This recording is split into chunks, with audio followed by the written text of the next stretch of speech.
you are going to get involved with? Things that I will not do, no matter what it is, no matter how much you put on the table, because I believe that there are people who do not understand that it's just acting. Okay. Yes. So there are things I will not do on TV. Okay.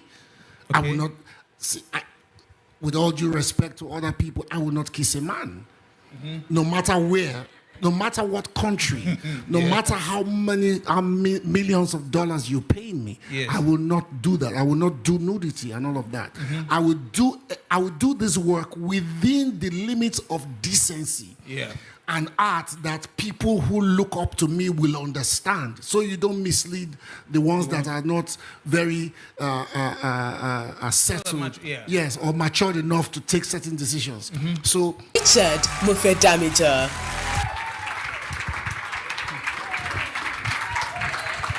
You can do better than that.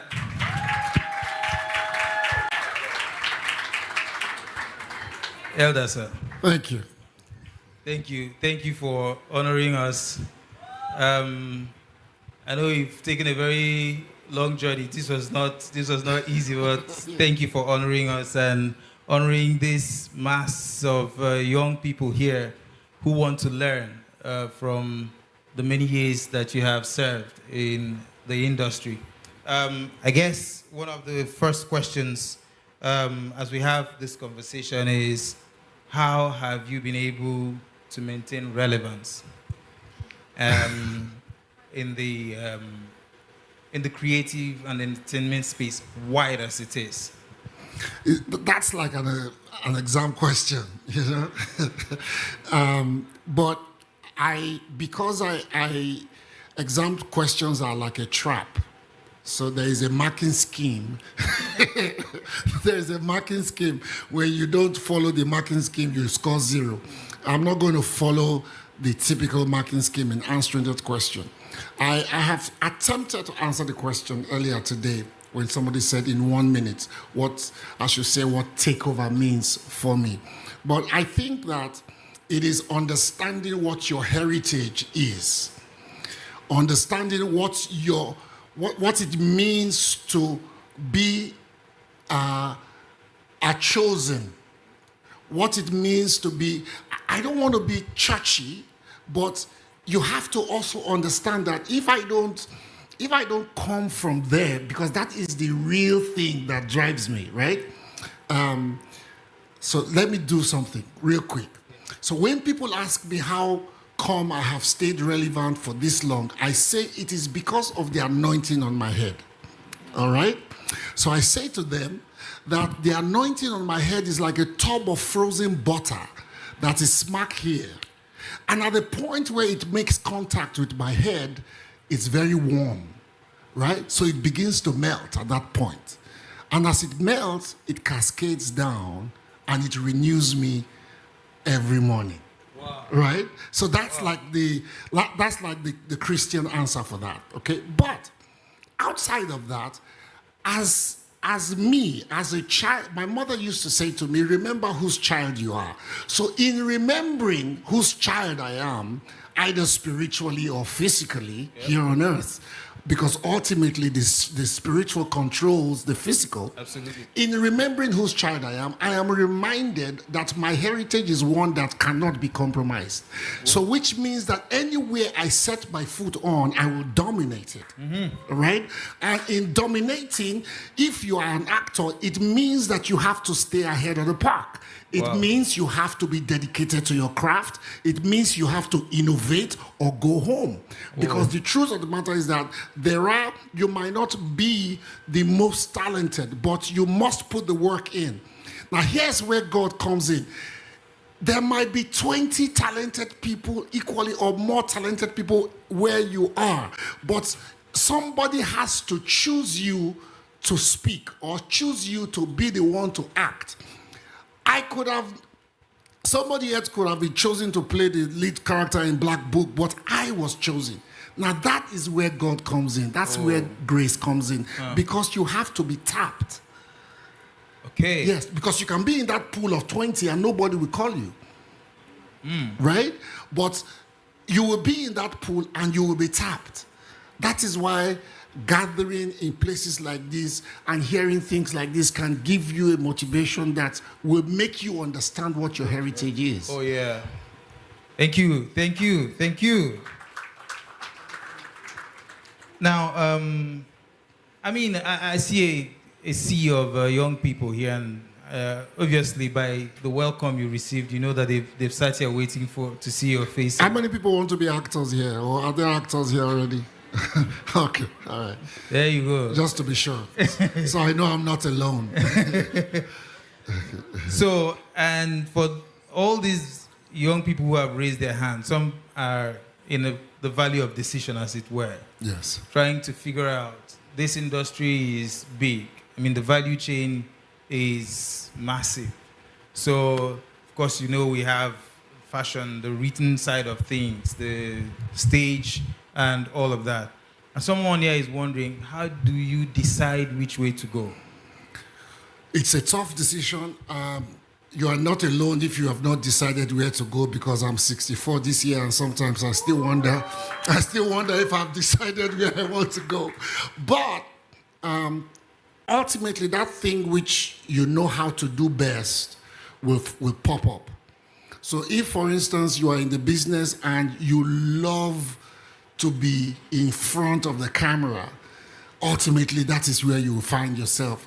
But when you have found yourself there, just like me, you will find that it is just one of the many things that you can do. If somebody told me that I will study law, I would have said no, and that I will actually study it, go to law school, and then be called to the Nigerian bar, I would say probably no. But here's the thing. You get into a place, you become the actor that you've always wanted to be, and then you discover that you have ability to do more, and that if you expand your horizon, it is actually going to do you better. Yeah. So I went into law, and luckily for me, some of the professors that I had insisted that it's a new area for me, where for them, where there is a performer, and then he's studying to be a lawyer. So I should take more interest in intellectual law and intellectual property and all of that. And that is where I concentrated. Oh, wow. And when I was writing my thesis, it was on the performer's rights.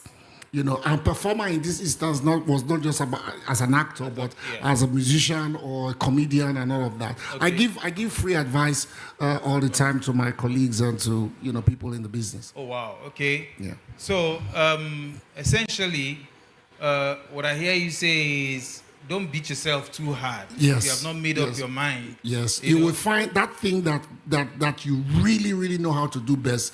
When you find it, don't rest there. Mm-hmm. But enjoy it, and it is from there that you will discover other things that you can do, and then you can also gravitate towards that. And there's nothing stopping anybody these days, especially with AI now and technology leveling the space. You don't have to restrict yourself to one thing. Yes. Excellent. So, before you walked in, I had a young person ask a question. Does it make sense to still go to school? Oh, absolutely. Don't let anybody deceive you. School is not a scam. Don't let anybody deceive you. Now, you can redefine what the concept of school is. Now, but that you need some kind of formalized training where logic will be used, and you can then begin to deduce things for yourself. You do need that. Whether it is in Yoruba that you learn it, or in Hausa or in Igbo, you do need some kind of coaching or some kind of training. Excellent. I wouldn't be here today if I didn't have any kind of education. I can tell you that for free. I hope we're learning something. Now, RMD did not become RMD at 64. There has been a journey, right? The ones that hurt, and the ones that, gave you the confidence to keep going on. And then, if we go back to the days, I was still not there when you started. I know I'm old, so it's fine. No. So we knew RMD from Checkmate. Even before Checkmate, there are a lot of people here who don't know Checkmate. And the roles kept, coming and coming, and you pivoted to politics. How were you able to stay the role as an ambassador of your calling, your true calling, still be able to represent the industry that is dear to your heart in that dog eats? Sorry, I'm sorry. No, I shouldn't be saying this. You can say it. You can say it. Well, for me, politics was not a very deliberate incursion for me. It was as a result of the work I was doing, and it's the government noticed the work I was doing, and luckily for me, my state was undergoing some kind of image laundering at the time. Okay. I used to run a comedy series called Made in Warri. And Warri at the time represented Delta. And every time you mentioned Warri in that early 2000, it was about stealing, it was about pickpocketing. And I felt that that's where I come from. Yeah. I don't pickpocket. And then that's where Alibaba comes from. That's where, AY and a lot, Bovie, every one of us, we don't pickpockets. We are intellectuals, we are entertainers. We know what we are about, and so nobody should call our city and say that we are a bunch of no good. So that was where the turnaround came from. So I was doing that when the government tapped me to say, look, you know what, this thing you're doing outside, why don't you come into the government and see if we can, begin to do that? And that's exactly what I did. And being able to operate as a commissioner for culture and tourism, again, wasn't too far from, the area of my familia, so to speak. So, and that's why you could see that the minute that 8 years was over, yes. In fairness to my boss at the time, he said to me, oh, anything you want to do, just let me know. House of Rep, Senate, or whatever. So I said, no, as you are done, I'm following you. I'm going back to Lagos. We came back to Lagos and started, my entertainment where I left it, and I picked it back and, started from the scratch again. Yeah, absolutely. I was going to ask, because that was like you took a furlough and then taking a furlough and coming back and then dipping again into the changes that had happened at the time. I even had to learn to be, they said to me at the time that I wasn't too old to be in Instagram, so... and that if you want to do anything now, Papa, this is the road. You have to be on Instagram, Facebook, and everything. So I jumped inside.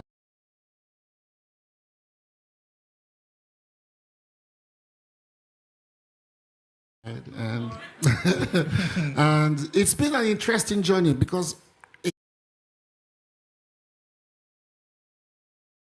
again, I think that you can do these things with and retain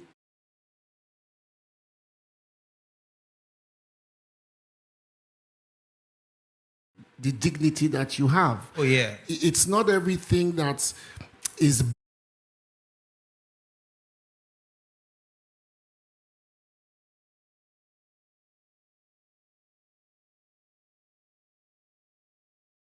be in there, and don't be drowned by the noise. You will think that nobody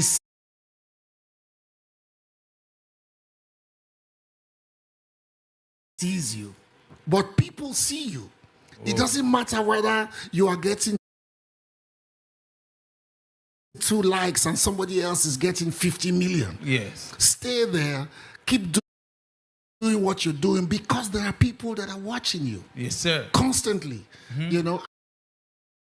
And I'm happy to say that I have not been drowned by the noise of social media. Yeah. Because you can be there and not have to twerk, and people will still find you. Yes. And you don't have to misbehave, for people to find you. I refuse to think that it is a place to misbehave. No. It is not a place to misbehave. Yeah. It's a place where, for me, it's a huge marketplace. And I'm glad that our people, our boys and girls, our innovators, our creative people have found, that side of it. I have, in the last few days, I have worked with Kiki. I have worked with Brother Shaggy. I've worked with one other guy, the guy that does interviews. And if you have seen these people work, Anybody that calls Nigerian youths lazy, person should be shot, Because seriously, the amount of work that these young creatives are doing on a daily basis, and to find out now, luckily, that they are cashing out. There are people, as we're sitting down here, there are people that you and I know, they are on an average of $40 to $50, $60,000 every month. Whoa. Yes, inside this Lagos. Doing what, sir? Doing content. Taking over. Doing content. Doing content, making people laugh. I got into Kiki's place and she had sent me the address and she said Kiki TV. Yes. And I got into the flat in Parkview and every room was a studio set up. You have to respect these people. You have to respect the amount of work that they put in on a daily basis. Wow. Yeah. When I worked with Brother Shaggy, we met at a radio station. When I got there, he was already outside shooting something else. I saw him with some machete or something. Shooting something else. And he jumped out of the Okada and said, "Yeah, Papa, give me like 3 minutes. Let me finish this one, then we'll start your own." The minute he finished with me, I left him. He was still there. He was shooting things. So you have to understand that these are people that understand what their inheritance is. Inheritance is. And for them, it is to dominate and dominate and dominate and dominate and take over and take over and take over. No time to waste. There is no... all the young people here, if you're looking for live examples to inspire you, there are many. Wow. Yes, there are many. And you don't need Yahoo. You don't need to kill anybody. You don't need to poison anybody. You can make money legitimately. And it's happening. I mean, you literally just touched on... If you want to clap, you might as well.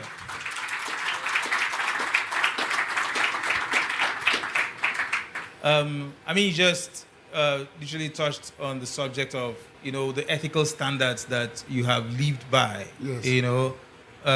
Traversing continents, and being sought after, across the globe.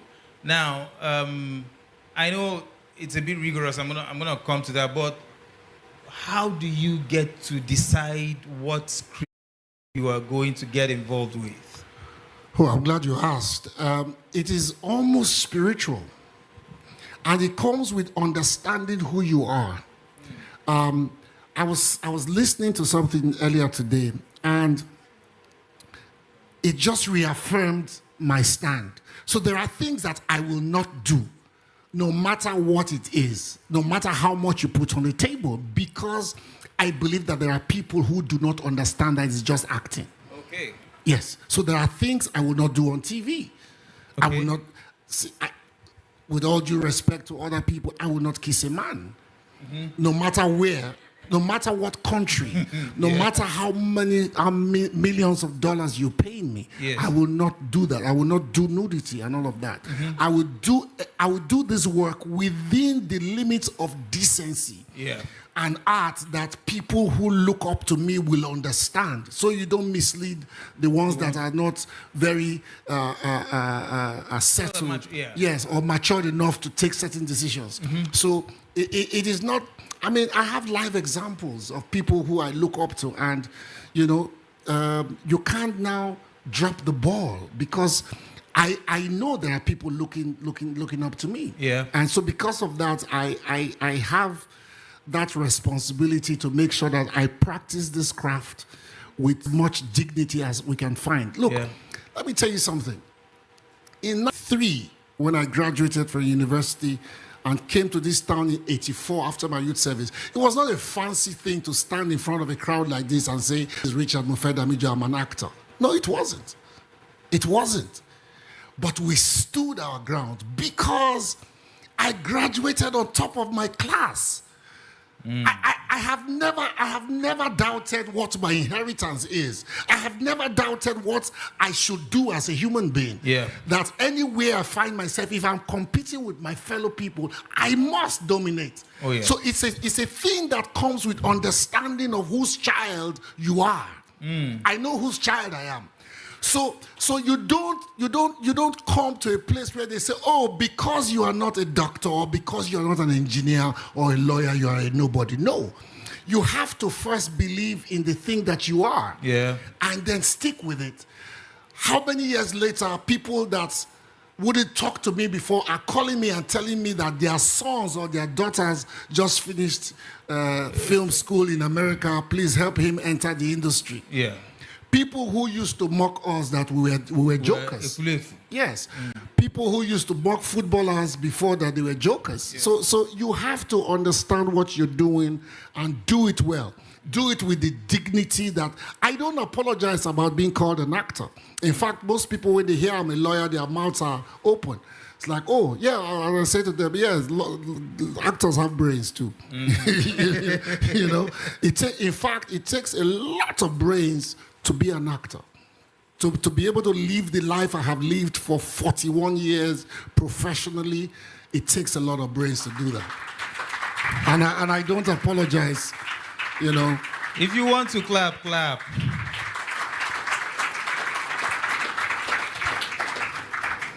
Now, I mean, this is present day dispensation.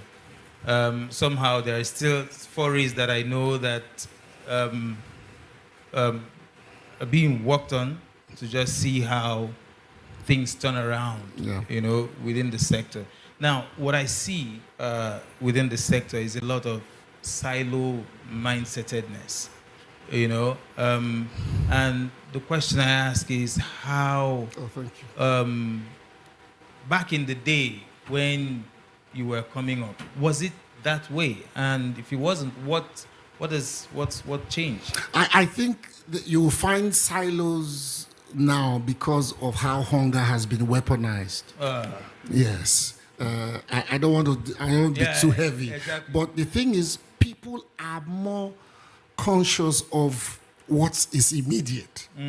So if you don't have the comfort of having cured the immediacy of your needs, you can't see ahead of you. And that is what has caused what is happening. So you will find among those who don't have, who have the ability to look beyond today, building bridges already. Yeah. And so those bridges are already, you know, yielding fruits. Yeah. Yes. I saw the other day, unfortunately, he's not doing it here, but I saw the other day Idris Elba, you know, doing a film studio in Ghana. But there are other talks about people doing stuff here. We are building bridges every day. I'm not at liberty to, you know, of course. speak I know. But I'm glad you know some of the things that have been talked about. Yeah. Over time, there will be a coalition, you know, of bright minds, you know, coming together and making sure that they can think on a more global scale. Yeah.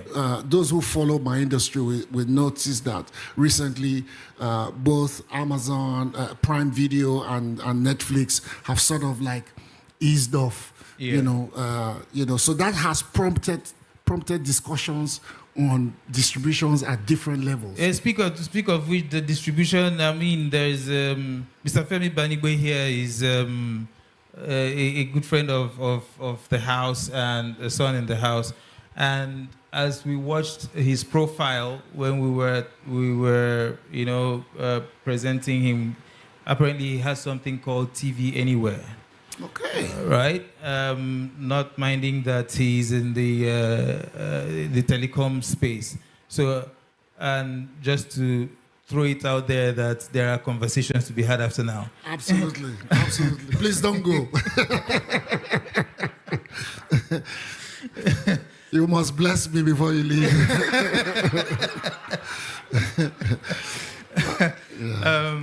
So now I know that there is a project that is, I mean, we put it up on the screen earlier before you came in. Okay. What was the heart behind the radio voice? Oh, I've always loved young people. the energy that young people exude. And I've also started to want to take a back seat, so to speak.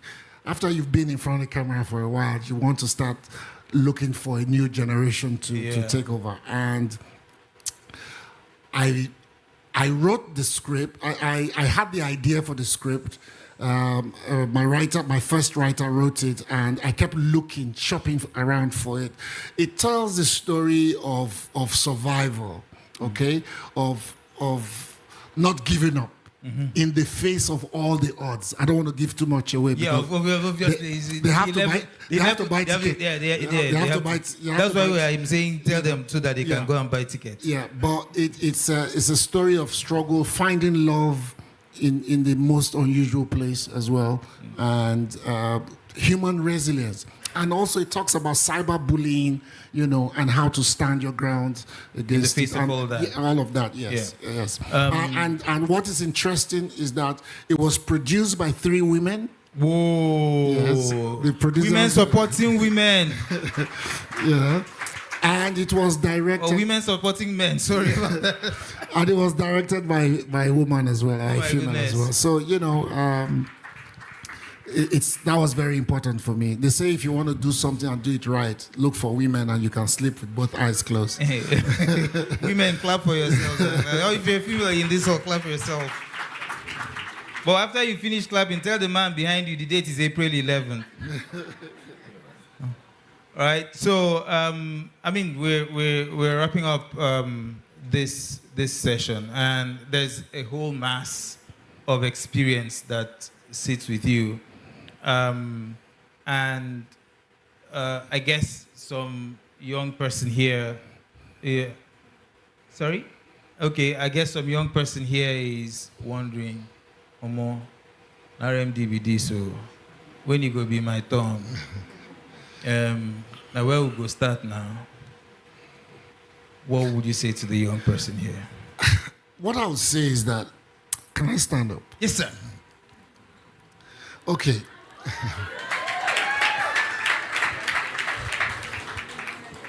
What I would say is this.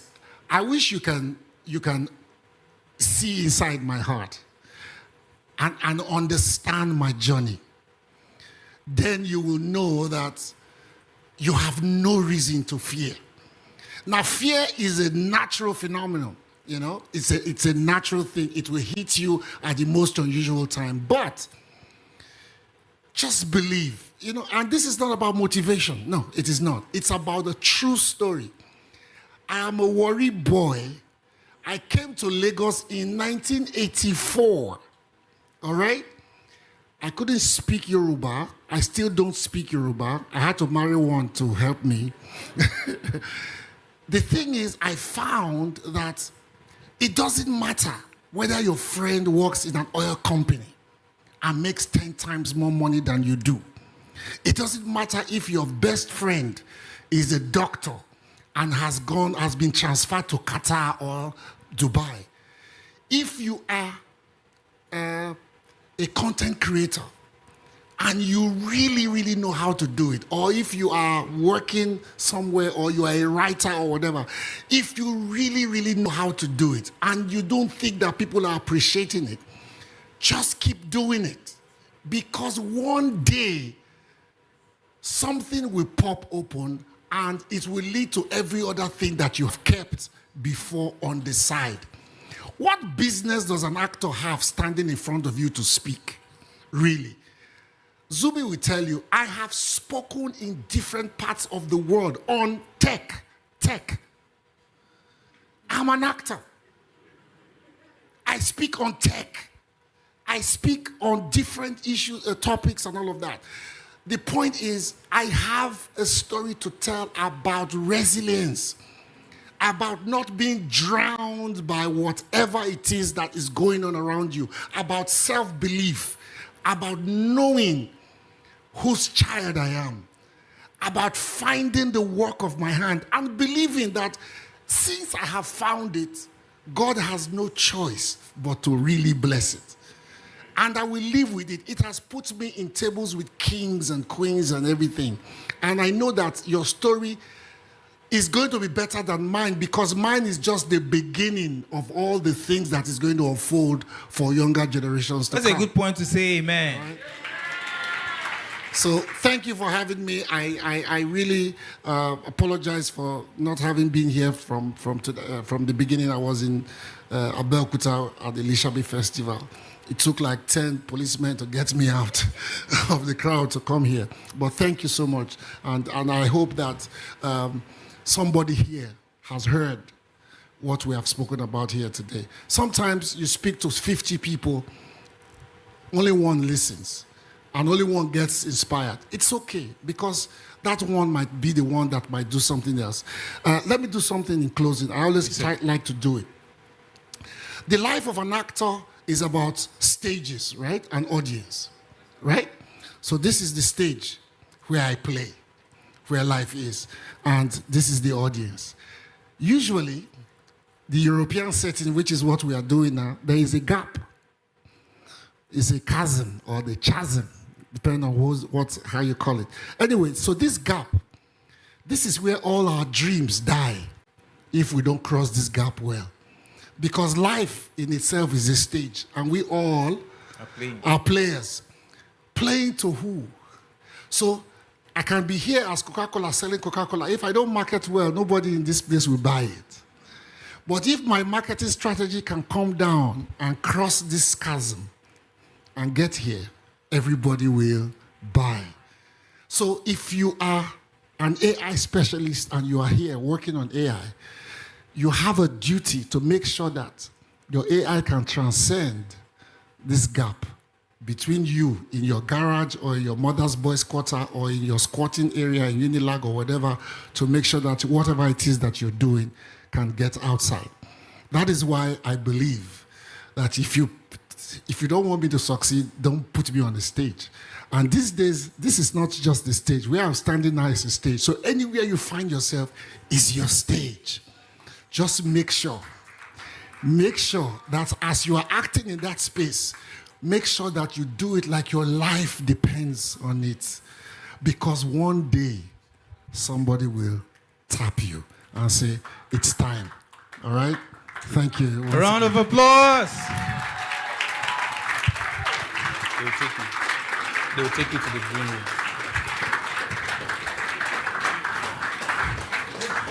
We have come to the